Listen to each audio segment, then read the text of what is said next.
looking at the book of Job. Lord willing, if we be gathered tomorrow, I want to go into it back in the book of Job, but it be the Lord's will. I just want to look at chapter 4 and chapter 5. Eliphaz the Temanite. Now Eliphaz, from outward appearance, has looked at what has happened to Job, and he's using human experience. He says multiple times, I have seen, and he's using what he has seen and from the viewpoint of carnal man to know God's ways. And that's exactly how carnal man views things. Example of that, I used it, I think, last week, Nebuchadnezzar. If those walking by, they would view Nebuchadnezzar out there grazing on the grass, and from a carnal man's viewpoint, that poor man, look what God has done to him. But yet when the Lord brought him out of it, his handed him back his understanding, and what he said and what he had been shown was from the hand of God. Eliphaz, in chapter 4, I'll start with verse 7. He's answering Job. Remember, I pray thee, whoever perished being innocent. And that is the basis. You've sinned, Job. You've done something to deserve what God has handed you. Remember, I pray thee, whoever perished being innocent. Or where were the righteous cut off? From outward appearance, this is punishment, Job. Now, right here in verse 8, this is his basis. This is the foundation that this particular Eliphaz, even as I have seen, they that plow iniquity, you plowed iniquity, Job, and sown wickedness, they reap the same. That is the foundation of what this man is handing to Job. That's why Job said, you're poor comforters. By the blast of God, they, who's the they? Verse 8. Those that plow iniquity, sow wickedness, they reap the same. By the blast of God, they perish. And by the breath of his nostrils are they consumed. And that they is those he's pointing to Job. And his foundation is, you've done something, you have sinned, Job, and what you have done, you deserve this. The roaring of the lion and the voice of the fierce lion and the teeth of the young lions are broken. The old lion perishes for lack of prey, and the stout lion's whelps are scattered abroad. You reap what you have sown. That is the carnal man's viewpoint. And this particular man, from human experience, is trying to understand God's ways. But Isaiah 55, and I may, well, you know what? Let's go to Isaiah 14. I believe that's the verse. The Lord of hosts hath sworn, saying, surely as I have thought, so shall it come to pass. And as I have purposed, so shall it stand. He brought this upon Job. He purposed it. But this man here is using what he has seen, his human experience, to judge from outward appearance. Now let's go over here. Verse 17. Still in chapter 4. Shall mortal man be just with God? Shall a man be more pure than his Maker? The mixing in of truth with the lie does not change. It's still a lie. Behold, he put no trust in his servants. And you can go into that deeper. Let's go into chapter 5. Once again, verse 3.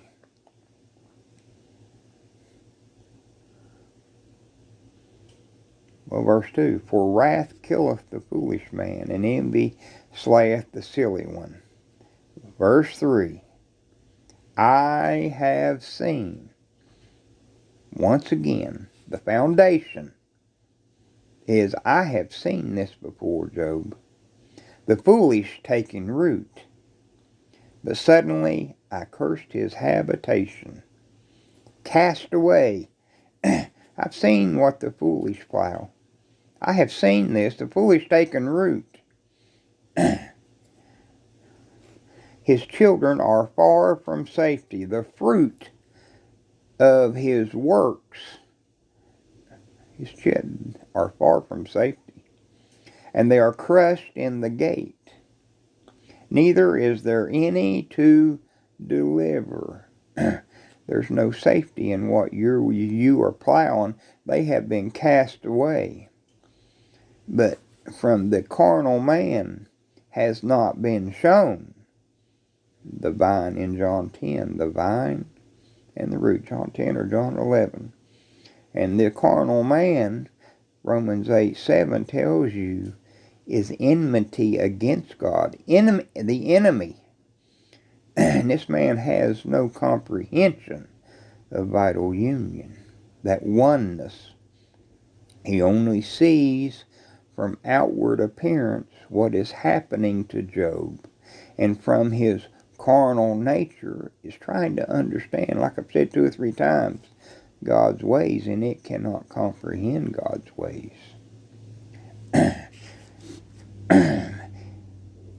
Verse 5, whose harvest the hungry eateth up, and taketh it even out of the thorns, and the robber swalloweth up their substance. I know what you have plowed, Job, and you are reaping the fruit, the rewards of what you have sown. Now he goes into verse 10, although affliction cometh not forth of the dust, God has sent this upon you. You deserve what you are getting, Job. It hasn't come from the dust, neither doth trouble spring out of the ground. So what is he doing? Once again, I know Job, and he's getting ready to tell Job how to fix this in verse 8. That's what he's getting ready to do. I know why this has happened. The fruit of your works, you have sown this, Job. You've sinned. You did something to deserve this punishment. I know, Job, I have seen. Yet man is born unto trouble, as the sparks fly upward. Man is born into trouble, that's true. All have sinned and come short of the glory of God. There is none righteous, no, not one, mixing in truth and lies. But when the foundation of the accusation comes from what carnal man is viewing, as I have seen, Job, it is based on a lie. Now verse 8. Verse 8. Eliphaz is telling Job, this is how you fix this. This is what I would do, Job, to fix your troubles. This right here. Verse 8. I would seek unto God. That is nothing right there but the foundation of works religion. Pure works of man. Here's how you fix this, Job, what you are going through. And here's what I would do to fix it, Job. I would seek unto God, and unto God would I commit my cause. Romans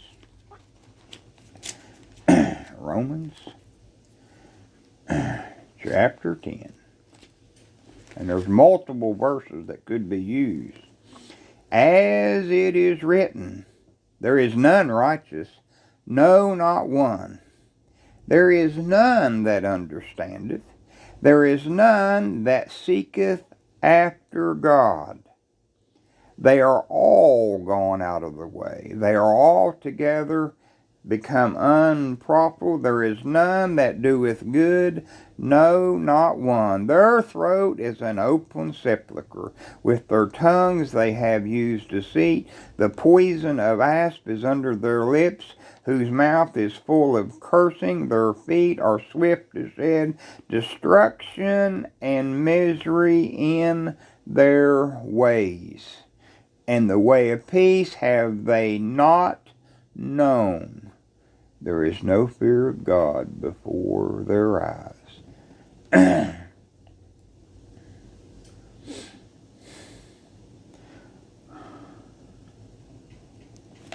So here's what he's saying in verse 8.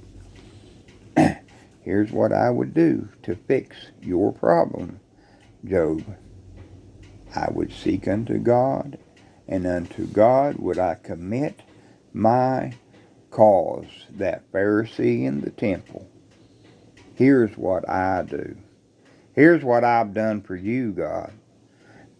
Here's what I do, but what does it say in Matthew 23 about what the Pharisees, everything they do is to be seen of men.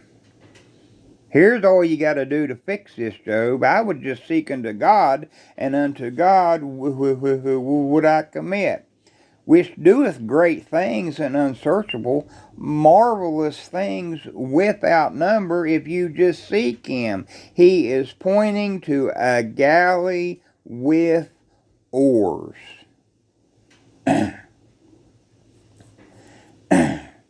Jeremiah 10 and 23, and we use this verse quite often.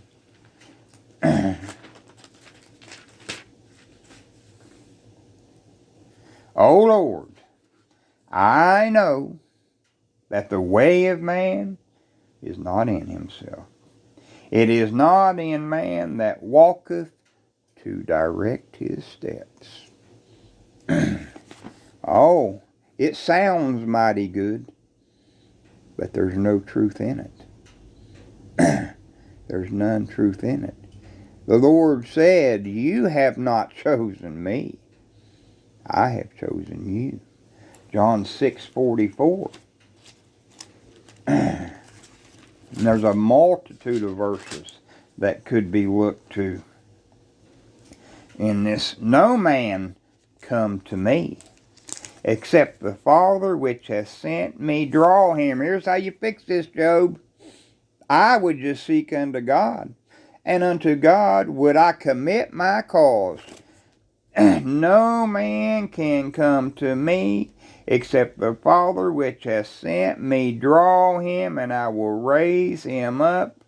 It is written in the prophets, and they shall all be taught of God. Every man therefore that hath heard and hath learned of me cometh unto me. Psalms 110, and thy people shall be willing in the day of thy power. This is how you fix it, Job. I'm telling you, I have seen I have seen, Job. Here's all ye got to do. Just seek unto God. Because verse 9, which doeth great things and unsearchable, marvelous things without number. That's true. Verse 9 is true. Who giveth great rain upon the earth, and sendeth waters upon the fields. That's true. Verse 10, to set up on high those that be low. That's continuation of the accusation. That's all that is. And those which mourn may be exalted to safety. Make yourself to mourn, Job. You've set yourself up high, Job. So just seek God, and he will make you low. He disappointeth the devices of the crafty. You've been crafty, Job. You have sinned, Job. You've been crafty. He's disappointed you, Job, in your efforts, so that their hands cannot perform their enterprise. You've done something, Job. He taketh the wise in their own craftiness, and the counsel of the froward is carried. That is simply a continuation of the accusation. And all you have to do, Job, is jump back here to verse 8 and seek. Here's what I would do. I would seek unto God, and unto God would I commit my cause. That's all you have to do. That is nothing more than works, and that is nothing more than a galley with oars. All they do is to be seen of men. They meet with darkness in the daytime. Here's what's happening to you, Job. He is that they. Job, you are the they. And here's what's going to happen. This is punishment, Job. You've done something, you've sinned. And here's what's happening to you. You're in the darkness. Oh, but verse 15. But he saveth the poor from the sword. See, Job, you ain't poor. So all you have to do is commit yourself and seek him, and he will make you poor. Now, see, when you talk about that poor, you over to Matthew 5. The attributes. Blessed are the poor in spirit. You don't make yourself poor in spirit. That's a blessing. You don't make yourself poor in spirit. It is a blessing from the hand of the Almighty God. And the dew will not go back unto him void. Blessed are they that mourn. You don't make yourself to be mourn. To mourn, it's a blessing, and they shall be comforted. But the foundation of what this man is telling Job, all you have to do, Job, is seek God, make yourself poor, and he will comfort you. Absolutely not. Absolutely not. And this right here, behold, happy is the man whom God correcteth. Therefore despise not thou the chastening of the Almighty. This man has never been chastened by God Almighty, by a sovereign God on high. He's never walked that path yet. Happy? Happy? Turn thou, my God, and I shall be turned. I paraphrased that. I apologize. Then he sets a number upon it. He shall deliver thee in 6 troubles, yea, in 7. There shall be no evil touch thee. And he continues in that vein of thought. But his foundation is carnal man thinking that they know God's ways through his experience. And how he fixes it is in verse 8 of chapter 5. Here's how you get out of this, Job. I would seek unto God, and unto God would I commit my cause. That is nothing more than a galley with oars, and that is the works of carnal man.